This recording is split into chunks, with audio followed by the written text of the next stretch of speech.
केशव केशव कूकिए मत कूकिए असार, और रात दिवस के कूकते कब हूँ तो सुनहि पुकार। राम राम रटते रहो जब लगी घट में प्राण, और कब हूँ तो दीन दयाल के भनक पड़ेगी खान।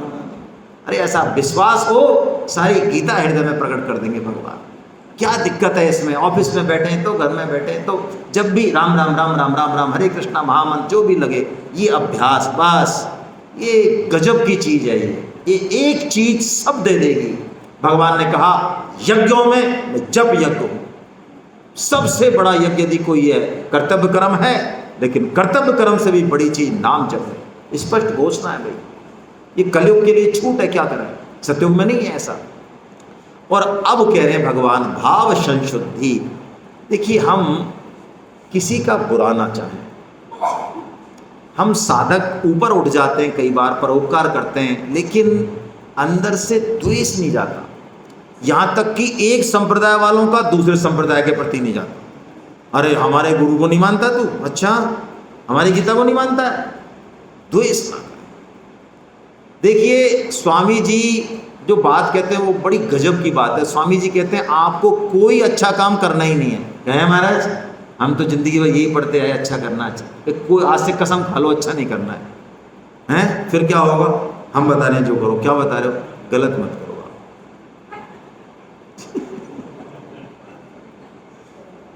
स्वामी जी फंसा देते हैं। हम क्या करते हैं? अच्छे भी करते हैं और इससे हमारी प्रगति। स्वामी जी कह रहे हैं कसम खा लो अच्छा करना ही नहीं है। गलत नहीं करोगे तो होगा क्या? फिर अच्छा ही होगा, और फिर अच्छे का अभिमान भी नहीं होगा। अभी बताया ना अमित जी ने, सत्कर्म करते हुए भी हमारा पतन हो जाता है। स्वामी जी को कहा एक बार, एक आदमी उनसे जिद पड़ा, महाराज आप ये करो वो करो, कर्म योग करो, सेवा करो। मैं क्या करूं? मेरे पास एक चवन्नी नहीं है, मेरे पास रोटी नहीं है खाने को, मेरे को दोनों टाइम रोटी नहीं मिलती महीनों महीनों तक। स्वामी जी ने कहा तुम जितना भला कर सकते हो इस विश्व का कोई नहीं कर सकता। जितने भी बैठे ना 10,000 लोग, ये नहीं कर सकते हैं। कि ऐसा कि हाँ मेरी बात मानोगे? कि हाँ मानूंगा। बताओ। कि बैठो, तुम अपने हृदय से प्रार्थना करो उस परम प्रभु से, हे प्रभु ये सारे लोग जितने भी हैं, मेरे पास तो कोई साधन नहीं, सामर्थ्य नहीं, ये सब सुखी हो जाए, ये सब आनंदित हो जाए। ऐसी हृदय से प्रार्थना करो। तुम्हारे जैसा कोई तप करने वाला इस दुनिया में नहीं हुआ फिर आज तक। क्या लगा? ये भाव संशुद्धि है, ये बहुत ऊंची बात है। इससे फिर हमको मन प्रसाद सौमित्व मिलता है, हमारे अंतःकरण में एक आनंद रहता है। बाहर की चीजें आएंगी, डेविएट करेंगी, आपको ज्यादा फर्क नहीं पड़ेगा। आपका आनंद अखंड चलेगा। शुरू में टूटेगा, धीरे धीरे प्रैक्टिस करेंगे तो अखंड चलेगा। एक मानो कोई मदरा पी रखी हो, संत लोग अपनी फकीरी में जो आनंद लेते हैं ना, वो बादशाह क्या जाने है ना, वो बादशाह नहीं समझ सकता। देखिए संत तो हो सकता है पहले बहुत बड़ा करोड़पति रहा हो, अब संत बना है, उसने करोड़पति का भी सुख जाना है, लेकिन करोड़पति ने फकीरी का सुख नहीं जाना। वो दोनों सुख जानता है। ये मन प्रसाद सौम्यत्वम, ऐसा भाव उसका। और भगवान कह रहे हैं मौनम आत्मा विनिग्रह। मौन यहाँ पे वाणी के मौन से उसकी भी बात है। मन का मौन मतलब मन से हम थोड़े समय शांत रहें, बिल्कुल एक भगवान पे ही दृष्टि रहे। ऐसा कुछ समय हमारे यहाँ संध्या जो होता है ना, वो इसीलिए है। जब सुबह और शाम मिलते हैं ना, रात और दिन, तो संध्या बोलते हैं। ये बहुत इंपॉर्टेंट समय है। संध्या में कभी भी 4 काम नहीं करने चाहिए। सिर्फ भगवान भजन ही कर, स्वाध्याय भी नहीं करना चाहिए, भोजन नहीं करना चाहिए, सेक्सुअल एक्टिविटीज नहीं करनी चाहिए और सोना नहीं चाहिए। यदि आप ये 4 काम करेंगे तो साक्षात मौत को निमंत्रण दे रहे हैं आप। संध्या में जो थोड़ा सा पीरियड होता है, नहीं करें उनको। भगवान कहते हैं इन तीनों को मिला के कोई करता है तो वो सात्विक तप। फिर भगवान ने 3 नाम बताए बस, ओम, तत् और सत। ये 3 भगवान के नाम हैं। अलग अलग 3 संप्रदाय के लोग हैं।